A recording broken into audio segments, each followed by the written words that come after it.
Miss Roz in pink, spring pink. Yes. I'm willing it here. Yeah. All right, everybody. Happy Thursday. I have nothing at the top. Let's go to what's on your mind. Before we move on to North Korea and its latest round of bombast, I just want to close the loop on one thing about the Jon Stewart Egypt thing, and that is, did you get an answer? Were you able to find out, my question yesterday, if the Egyptian government had actually made some kind of a formal complaint to the embassy about this tweet, or was it just restricted to their own Twitter feed? Apparently they did make a complaint. They did. And do you know what the nature, was it the same complaint that That they did had- publicly? Yeah. My understanding is yes. And was it responded to? I don't know whether, I think it was a sort of a phone call complaining, and the answer was, we're looking into it. Okay. Thank you. Yeah. On Egypt still? Yep. Okay. Could you update us on the situation in Egypt? There's, food crisis, fuel crisis, there's instability and so on. What is the United States doing to sort of alleviate that in terms of having the IMF, come up with the loans that they promised? Saeed, you're asking me to give a U.S. government briefing on the situation in Egypt? No, I mean, I'm not but saying it's quite volatile. I mean, this whole thing comes together because you're saying that Egypt needs to democratize, it needs to, sort of open up freedom of the press and the liberties and so on, and yet they are facing these dire conditions. Saeed, I think we've been very clear from the Secretary's trip to Cairo forward what our concerns are, both on the political side and on the economic side in Egypt, and about the necessity of the government leading urgent action on both fronts. We've also been very clear that we support the renewed conversations between the IMF and Egypt, because we think that IMF support is urgently needed, but obviously Egypt is going to have to take some steps. Beyond that, I don't think I have anything new to say beyond what we've been saying all week about our concerns about justice, our concerns about some of these new restrictions on NGOs and demonstrations, etc. Sorry, just back on the Twitter thing for you. As far as you're concerned, as far as the U.S. government is concerned, this is a done deal, case closed, chapter over, let's move on. You mean, would we like to repeat the colloquy No. that we had here yesterday? No. I mean, I just want to Yeah, know, we've- as far as, there isn't any more interaction going on between this you and the subject? Egyptians, or you and, or this building and the embassy about? No. Okay. We did have an incident, as you may have seen, of a separate incident of an effort to impersonate the embassy site, which we had to deal with, and that's also now been taken down. To North Korea? Yep. This is about the mechanics of yesterday's latest threat. I don't know if there's a threat today, but when North Korea says it has notified and ratified and notified you that it intends to attack, mechanically, do you get any notification? Do they go through the New York Channel, for example? Do you get, or are they just publishing it on their state newswire, KCNA, and that's their notification? I saw that in some of their public statements, Paul. Frankly, to my knowledge, they don't call us up and say, let us just say privately what we've just said publicly. Generally, these kinds of statements of, as Matt called it, bombast and aggressive rhetoric come through their state news service. But to your knowledge, the New York Channel fax machine, or If I have anything to share on that, I will, but I don't think there's anything to share there. In other words, when they launched their satellite, when they've launched their rockets and when they've conducted the tests, we have been told that they gave you advance notification that was happening. But as far as you know, in this case, with this latest threat, there was no private communication between the North and You are right that in the case of some of these tests and launches, we've had advance notification. We've talked about that here. In this case, I don't think we did, but if that's not correct, we'll get back to you. Please. Your colleague at the White House a few days ago said that there is a gap between North Korea's rhetoric and actions because they have not been moving military forces around their country, but the South Koreans have said that they've started moving missiles from the east to west coast there. So I'm wondering what your read is in terms of the situation there on the peninsula. Well, I think the Secretary was very clear on Tuesday, and you've seen subsequent moves from us, that we are taking the appropriate steps in terms of defense of the United States, in terms of defense of our allies, both the Republic of Korea and Japan. We are making those clear. And we are watching very closely, obviously, what the DPRK is up to. Do you believe that this rhetoric by Kim Jong-un is utilized because the only thing that North Korea has is its military threatenings, I guess, is used to extort maybe some aid and some help and some action and some attention to its problems?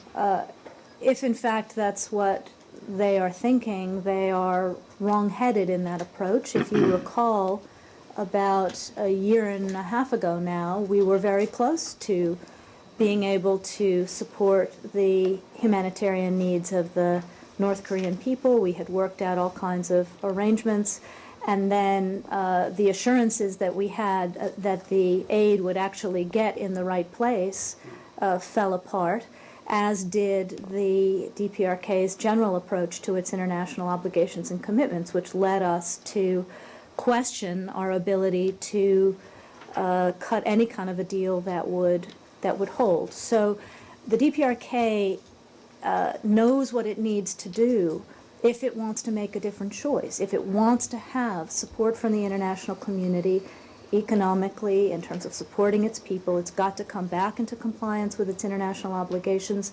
The President's been clear, the Secretary's been clear that if they make a different choice, we will respond. But unfortunately, all we've seen in response to those offers has been more aggressive rhetoric. You were kind of asked something about this yesterday, what the North could do that would result in a positive response from you. And I'm just curious if, will another Leap Day type agreement do it, given the fact that they completely ignored what they had agreed to? And that, which was at the time hailed as a great breakthrough. Well, obviously, I'm not going to negotiate with the DPRK on behalf of the 6 parties from here when they haven't taken any steps and they're moving in the wrong direction. But we have quite a track record in the 6-party talks format of discussing what could be necessary to come back into compliance. The Leap Day Agreement was obviously something that we thought could be a positive step, but it wasn't implemented, and in fact we went backwards. So, I don't think that it's particularly a mystery, the kinds of things that we need to see from the DPRK. Yeah, but because they've reneged on everything, and in fact, I would say that the track record that the 6-party talks has is entirely a negative track record. It hasn't accomplished anything of what you guys have set out, what it is intended to do. They haven't denuclearized. They're being more and more antagonistic. So I'm just wondering, you would need more than just a piece of paper like this Leap Day agreement from last year, correct? Again, to I'm be not going assured to. of the North's intentions. I don't think it's appropriate to have a negotiation here in the context of the situation we see right now, which is escalating rhetoric and dangerous moves. What I would simply say is that, as we said at the time that the Leap Day Agreement fell apart, there was a complete lack of confidence and trust that they were able to and willing to implement what they'd already agreed to. So that's obviously affecting the environment, as does this rhetoric now. Guy?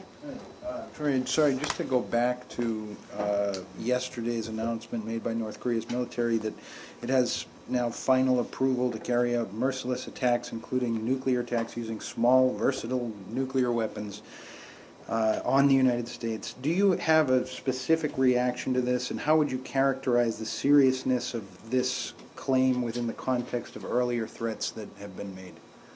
Guy, I would simply say what we've been saying, that this is just the latest in a long line of aggressive statements. These are only going to serve to further isolate the DPRK and make it harder for the international community to work with them, but they have a different choice. They have a different choice, and they're not choosing to take it. Just can I follow up just a Cami, little bit go on ahead. that? I mean, so are you then saying that there's some concern in this building and within the administration, perhaps, that the movement of military assets to Guam and the statements by Secretary Kerry on Tuesday and then Secretary Hagel yesterday may actually be serving to elevate the tension rather than diffuse it at this point? That's not what I'm saying at all. What I said at the outset, as you recall, which was very similar to what Secretary Kerry said and what Secretary Hagel said, was that in the context of the kinds of moves that the DPRK has made, rhetorical moves and other moves, It's incumbent upon us to take prudent steps to defend the United States, to defend our allies, to be prepared for necessary deterrence, etc. That is reflected in the moves that you've seen announced from the Pentagon, etc. That said, we continue to make the case that it doesn't have to go this way. The DPRK could choose a different course, and the President said that himself. Cammie? I'm just wondering, does the U.S. have independent confirmation about this missile of considerable range being moved to the East Coast, or was the U.S. notified by South Korea that they had detected it? I don't have anything I can share in this format besides what you've seen in the press. I'm sorry. Please, please. Secretary Kerry's impending visit to the region, is Right. there any change to his to the plans for his arrival, for any of his security arrangements, because he would be entering missile range technically? Well, you won't be surprised that I'm obviously not going to talk about security in any context, including personal security with the Secretary. What I said yesterday, I'll repeat here today, which is that this is actually a very timely visit, given the fact that he will have an opportunity in Seoul, in Tokyo, and in Beijing to talk about our shared concern about the direction that the DPRK is going in. Joe? Sorry, can I ask if there's a sense that what we're seeing now is in fact more dangerous than similar periods of tensions that we've seen in the past with North Korea? And if so, is it because the Kim Jong-un is still an unknown quantity as the leader of North Korea to the United States? Well, I'm not prepared here to give a great analysis or exegesis about what may or may not be going on their internal system. As you know, it's one of the most closed and difficult systems to understand inside the that we have on the planet still today. But clearly, we have this very negative pattern of aggressive rhetoric. We have to take it seriously. But we also continue with our colleagues, with our counterparts, with our allies to leave open the opportunity for a different course for the new leader of the DPRK, and a course that could bring his country out of isolation if he chose to do the right thing. In your answer to the previous question before Joe, you're meaning to say that no, there is no change to the Secretary's planned travel? He is planning to travel. The travel is timely. I'm not going to talk about security arrangements for travel. Yeah. But Yeah. I'm not asking about No, no, security no. arrangements. He still plans to go to Of course. Seoul and Tokyo. Of course, yeah. North Korea? Yeah.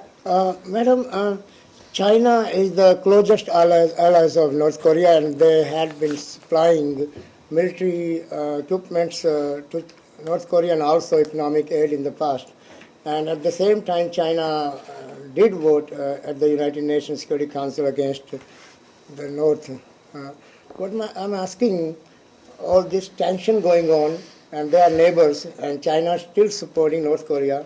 What do you think the future, how China will play or is playing now? Is China with the rest of the world or with the US or UN on this, what's going on in North Korea?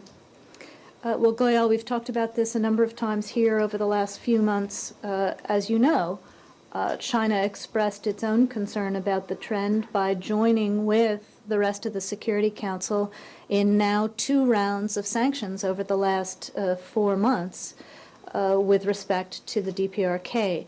This has been the subject of intense conversations between the Secretary and his Chinese counterparts, including in a phone call yesterday with Chinese State Councilor Yang.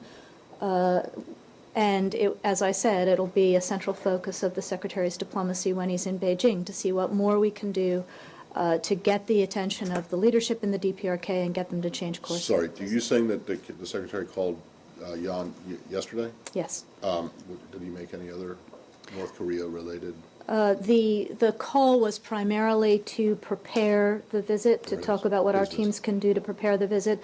The central focus obviously was on the DPRK. They did talk a little bit about climate change and other issues. And then along those lines then, is there any kind of a hope or sense, feeling in the building that a shared strategy, U.S.-Chinese and even U.S.-Russian strategy on North Korea might translate into broader, better and broader cooperation in other areas? Well, I think we've had good unity in terms of the U.S.-China approach, the approach that we've had with all of our partners and allies vis-a-vis the DPRK over the last few months. We've also, regularly held up our cooperation on DPRK issues along with our cooperation on Iran, our cooperation increasingly on Afghanistan as one of the benefits of the what was known as the reset with Russia in the first term. So, I think the issue here is to continue to recognize that the threats we share are common, and the approaches are more likely to be more effective if we can work well together. So the short answer would be yes, you are hopeful that yeah. I I don't want to put words in your mouth. I mean, do you think, I don't is there wanna- an opening for that you are on the same page and literally completely on the same page on North Korea, whereas you're not necessarily on the same page with Iran or with innumerable other issues? With is there Russia an or with opening? China or with both? With both. Yeah. I mean, I would say, first of all, in the P5+1 context, we're completely on the same page with Russia vis-a-vis Iran going into this round of talks in Almaty. That unity has been essential. I would say with regard to the DPRK that we all share concern as reflected in the two very strong sanctions resolutions that we've had. We need to maintain that unity if we're going to be able to be effective in our approaches. And then I just had a question about your use of the phrase "what was known as the reset." What is known as the reset? Does that mean it's over? No, I didn't mean to imply that at all. Sorry, is it from the United States understanding that China is doing all it can to actually implement the sanctions? Our understanding is that they're looking internally at what their own regulations require vis-a-vis UN Security Council Resolution 2094. That's the most recent one that requires implementation. It's up to, as you know, each government to look at its own national legislation and ensure that and regulations and ensure it's in full compliance. And in the past, have they fully implemented sanctions that have been brought against North Korea? Again, it's their national responsibility. I don't think I'm in a position here to give them a grade on that particular thing. Can we take a run at this from the perspective of the South Koreans? The North Koreans first attacked the Cheonan, and some 46 sailors were killed. Then there was the shelling of a South Korean island near the border. And there has been, some popular sentiment that South Korea, under the previous president, Mr. Lee, didn't do enough to defend its citizens and its territorial sovereignty. What guarantees has the U.S. received from the new government of Mrs. Park that it's going to be restrained, given that there is this public, yearning, as it were, for some sort of payback against the North Korean regime and, possibly taking advantage of this situation to perhaps do so?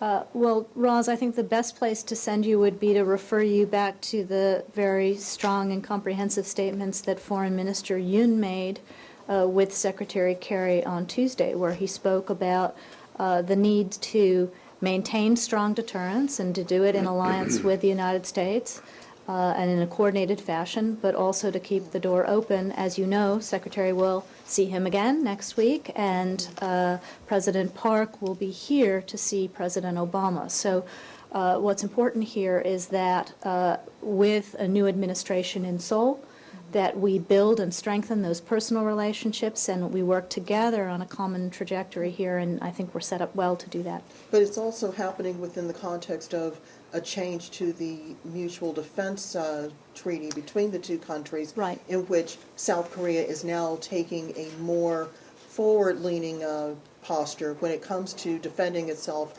rather than the U.S. having once had for decades the ability to defend not just its interests but those of South Korea as well.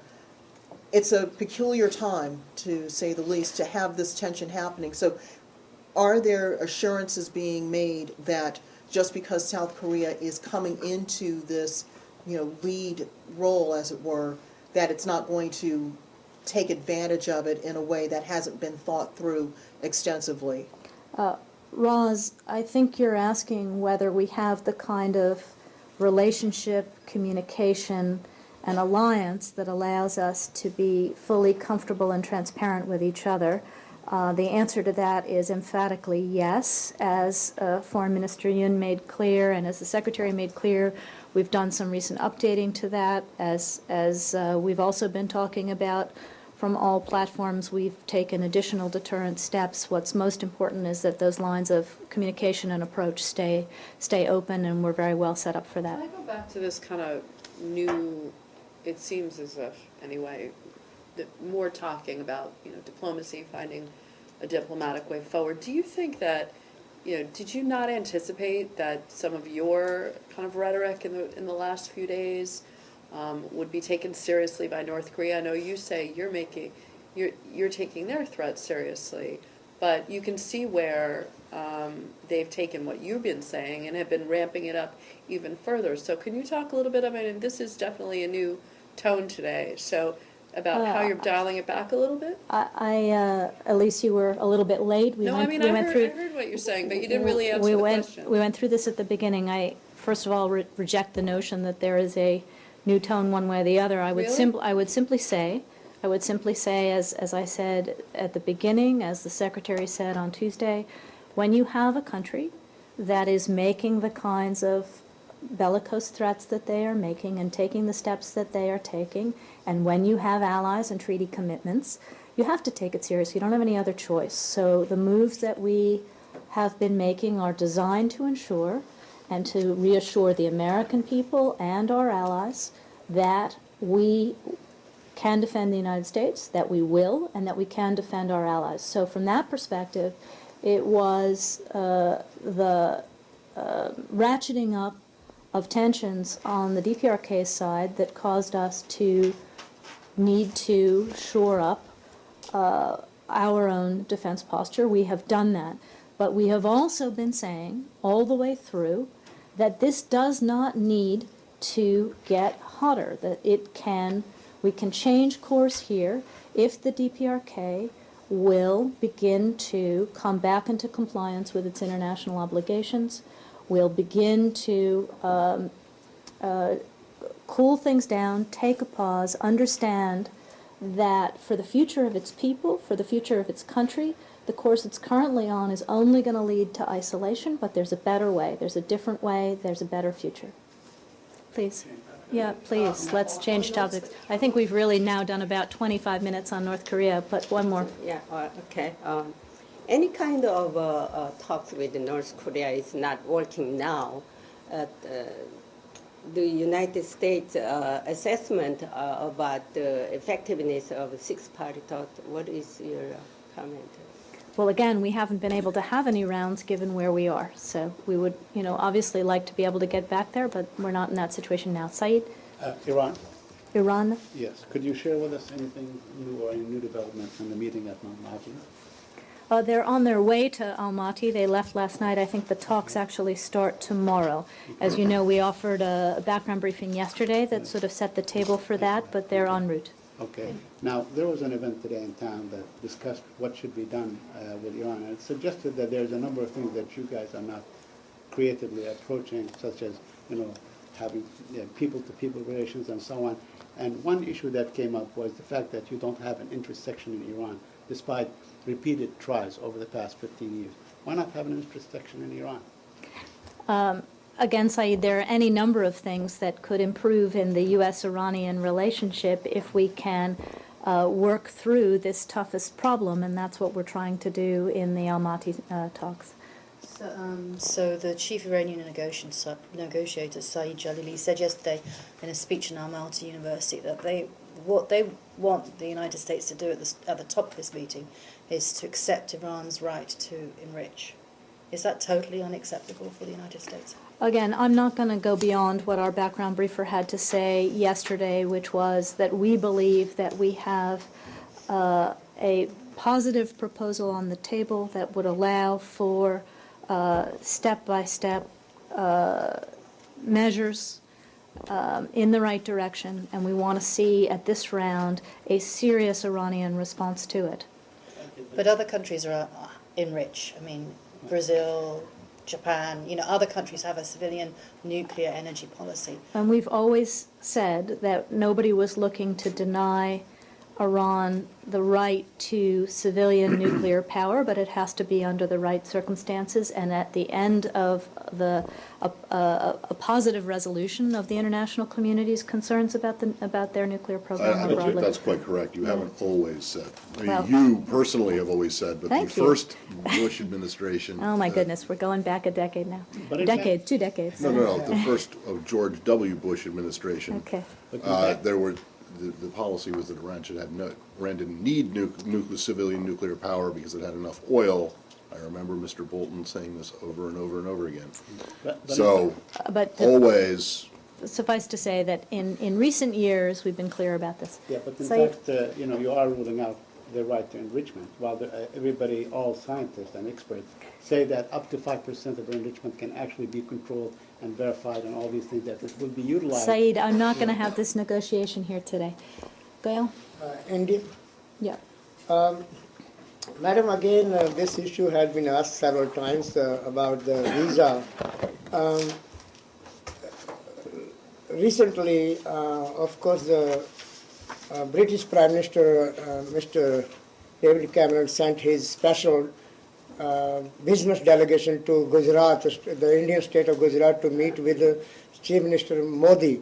Now, this week, was a special delegation from the U.S., congressional delegation, and also including big industrialists. They went to Gujarat and met with Chief Minister Modi, and they praised the state and his achievements and developments in the state. And they are saying that he may be the future of India-U.S. relations. My question is that have you changed, I mean, the U.S. has changed its mind as far as providing or giving visa to Chief Minister Modi? After all these developments, I mean, thank you. Well, let me first say, with regard to our congressional delegation that was in Gujarat, visits like this do help support a deepening of business-to-business ties, of people-to-people ties, across India, in Gujarat.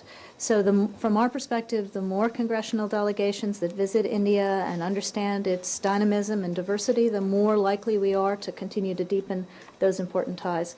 With regard to Mr. Modi, our lines have not changed here. He is welcome to apply. And just a quick follow. As far as the U.S. Embassy in Delhi and our good new ambassador, is she has taken part in this delegation, or is she taking part going? I don't know if our ambassador accompanied them to Gujarat. She obviously, sees all congressional delegations who come through Delhi. I don't know if she went down. And she met with Chief Minister Modi? I don't believe so. Thank you. Yeah, Molly. He's welcome to apply. Previously, you haven't said that. You're saying that there's no change in U.S. policy on his visa. So. Well, there is no change, that he is welcome to apply. All visa decisions are made on a case-by-case basis, and I'm not going to prejudge it here. The policy U.S. earlier which was in 2005 established, that he was not being given a U.S. visa because of the concerns that the U.S. has on the Gujarat rights.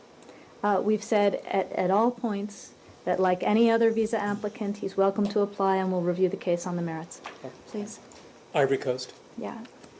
In reference to the Human Rights Watch report about what appears to be an imbalance in the Ouattara government's prosecution of those suspected of post-electoral violence, is it the opinion of the United States government that the Ouattara government has been balanced in prosecuting those or charging those responsible?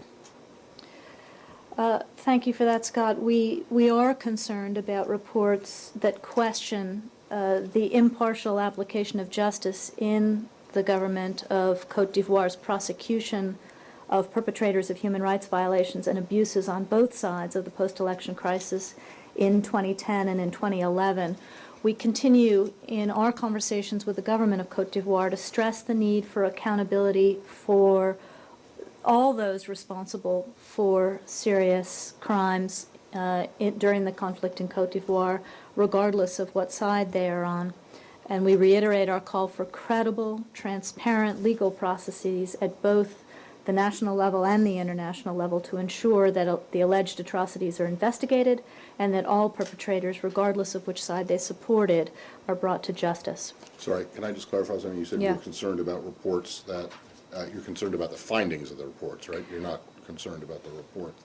No, there are reports, we are concerned about the findings of reports that question, Right, yeah. okay. Yep. So in other words, you share the concern We that- share the concerns that there are questions about whether the approach has been impartial. You'll see in the Human Rights Watch report that they allege that of the 150 people who've been charged, all 150 are Gbagbo supporters and none of them were Ouattara supporters. Has the U.S. government had any assessment of that scope of those charges to either confirm or dispute that rough breakdown? I'm not in a position here to advise whether we have our own accounting. I did note that the Human Rights Watch report speaks about a sequential application of justice both by the Ivorian government and by the ICC, and questions whether that's the right way to go in this case, but that would lead to the kind of results that we see so far, and as I said, we have concerns about whether that's the right approach. Speaking of transparent and legal, perhaps this was touched on earlier in the week. What are the concerns out of this building about what is happening in the presidential campaign in Zimbabwe? There are reports that shortwave radios are being confiscated in small villages. People who are counting on information from VOA, from Radio Free Europe, from other organizations to find out alternate perspectives on the political policies of Mr. Mugabe and the opposition candidates who are running. There are also suggestions that perhaps if the leading opposition candidate were to win, that there could be the specter of a Libya or a Syria type situation, according to one high-ranking military official. Is the U.S. concerned about what is happening as Mr. Mugabe is trying to get yet another term in office? Roz, let me see what we've got on Zimbabwe. You know how strongly we feel about the people of Zimbabwe having the right to free, fair, transparent elections finally, but let me look into how we assess the ground situation in preparation for that. Okay. Yes, Syria? Yep. Today, Bashar al-Assad yesterday or today gave an interview to two Turkish outfit, Ulusal, a TV station, and İncillik, a newspaper, in which he accuses Turkey and your other allies of Syrian blood on their hands. He's calling the Arab League Quislings and doing your bidding and so on, and he's certain that he will prevail. One, have you been able to see the interview? It will air tomorrow, by the way, if you're interested. But there are some excerpts that came out. And do you have any comments on what he said? I haven't seen the interview. I don't think I need to see it. It doesn't sound like there's anything new here from Assad, but blaming everybody but himself for the blood flowing in his country. You know how we feel about this. Any time he chose to stop it, he could. Yeah, but he also points out to a crumpling opposition. And in fact, one can observe that within the different groups and so on, they're not being cohesive together. They're not coalescing. They're not showing the kind of, sort of resolve, politically at least, that one sees. So do you dispute that? We continue to see gains made on the ground by the opposition. With regard to the political opposition and the essential element of unity, you know that we continue to work very hard on that and to support unity among them. They are now beginning in liberated areas to deliver assistance themselves, to support, as we've talked about here, elected governments outside in the towns outside of Aleppo and in the north there, and that is a very important trend. So he's living in a parallel reality, let's put it that way. Please. Same topic. Toria, thank you.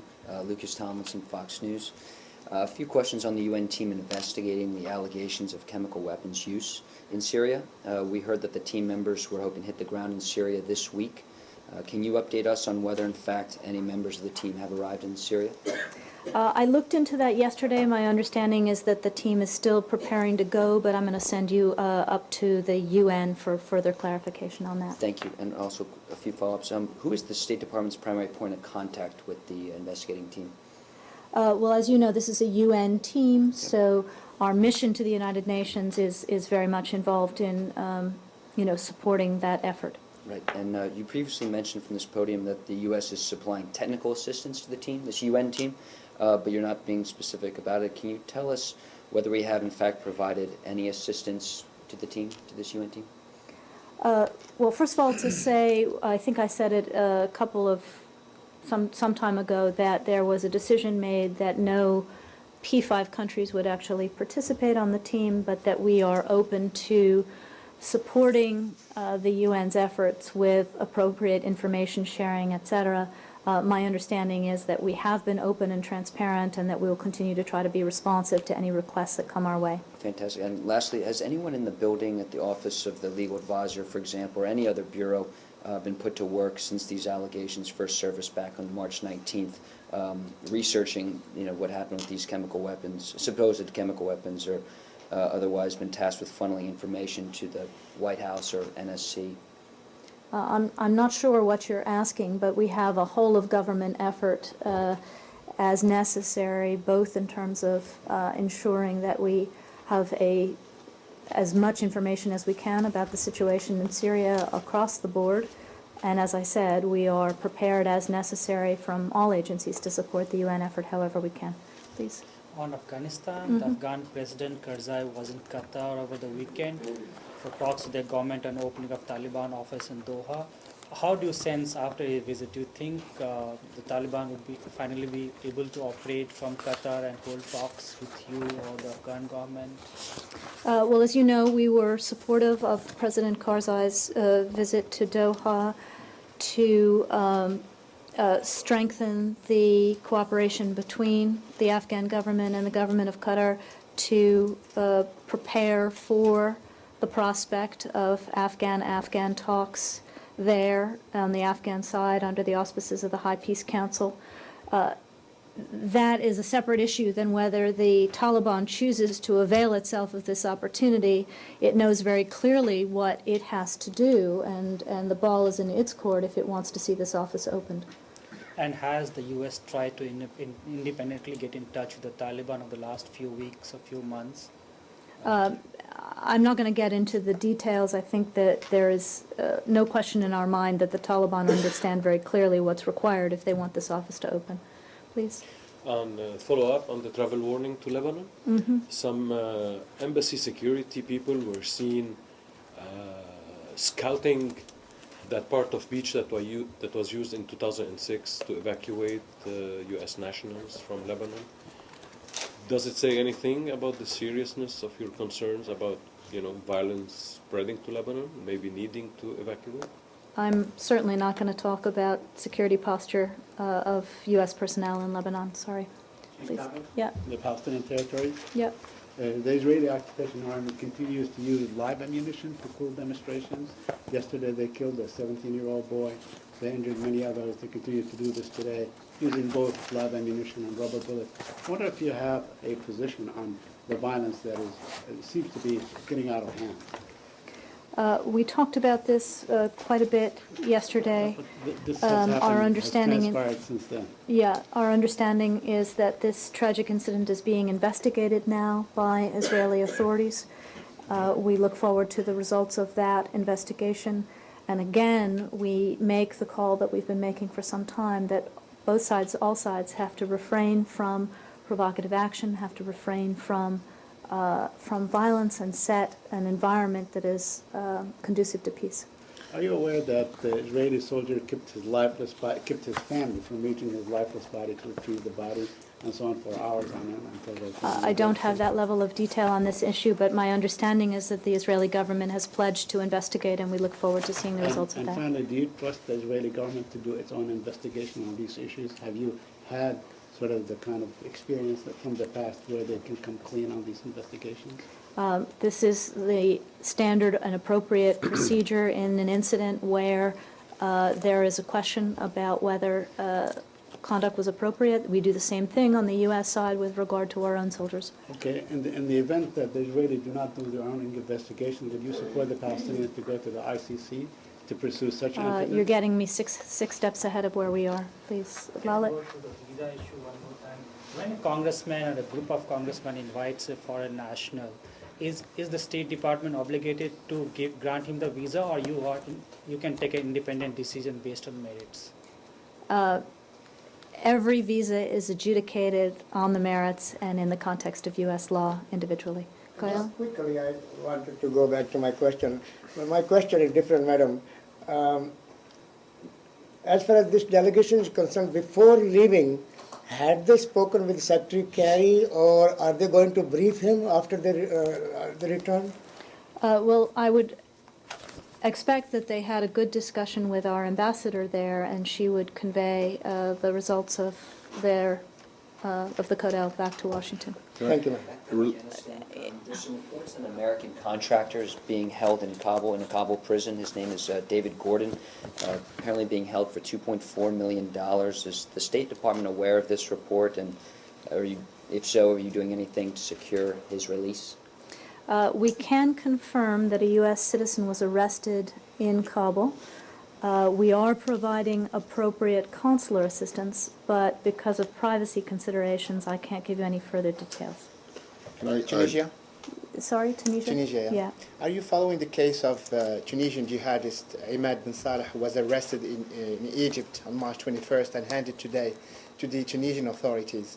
He reportedly was running a network that facilitated the movement of jihadists by providing them with forged passports. Are you following his case? Is he a person of interest to you? I don't have anything today on that case. Let me see if we have anything we want to share. Okay. All right. Well, I've got two very brief ones. One, related to the Secretary's trip, particularly his stop in Turkey. Are you in a position now to say who he will be meeting with? Will he see Prime Minister Erdogan? We expect that he will see Prime Minister And in Erdogan. that conversation, do you expect him to raise the Prime Minister's plans to travel again to Gaza in the context of the rapprochement? As I said, Matt, I do expect that the whole complex of issues surrounding Middle East peace will come up. I can't.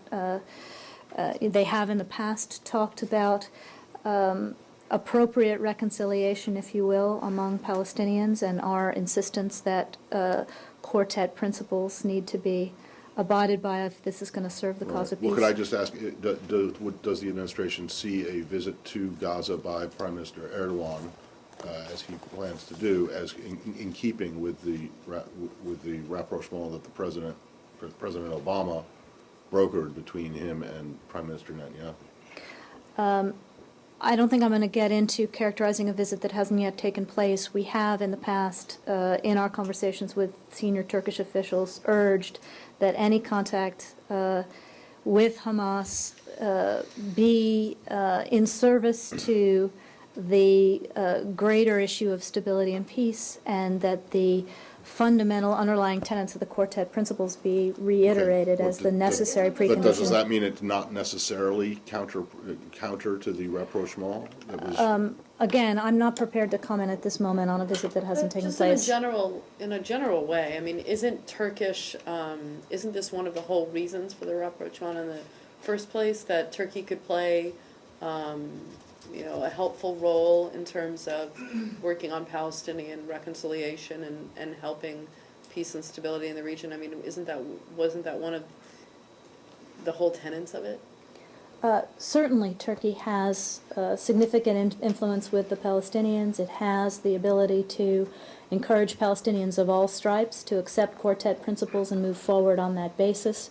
That's a different matter than the question that Matt asked. Very quickly on this issue, do you have any comment on the re-election of Khalid Mash'al as the head of the Politburo of Hamas, someone who's been described in this town as a person that you could do business with, that is reasonable? I don't say. Can I just ask for the Secretary's visit to Istanbul? Are there any plans for him to meet any of the Syrian opposition leaders who are based there? Not on the stop in Istanbul, no. I've got my what? Wait, on another stop? I think it depends on what's happening with some of those leaders. We're still looking at that. I believe this question was posed to you all by us, but offline yesterday. I'm wondering if Secretary Kerry plans to follow the lead of President Obama and Secretary Hagel in foregoing a percentage of his salary. Well, first of all, let me say, as you probably know, and as was clear from his public disclosures, the Secretary contributes every year to a large number of charitable causes that he is quite private about it. This year, though, in recognition of the special circumstances of sequester, the Secretary does intend to give the equivalent of 5% of his government salary to an appropriate charity that will benefit employees of the State Department. So that is his plan for this year. And that charity that would be the U.S. Treasury? No, he's going to rather than contribute to the Treasury, he's going to contribute to a charity okay. that benefits State Department employees. Can you be more specific about what that charity We're still working through what the is? Does it exist? We have a number of employee charities that benefit folks who have been injured or killed in the line of duty. We have a number of charities that benefit children of our employees. We're still looking at the best choice and whether all of the money will go to one or whether it'll be spread. I'll let you know when we have more to share. And this is on top of what he already gives to other non-State Correct. Department related charities. In line with the decisions that have been made by other senior administration officials, he will make a contribution on the order of 5% of his salary. Do you know why he decided to go that route instead of just returning it to the Treasury, which seems to need the money a whole lot? I think he wanted to ensure that his contribution made a direct impact on our larger State Department family. Thank you. Thank you. Just to be clear, his annual salary is $183,500, so 5% is about $9,175. Okay, thank you.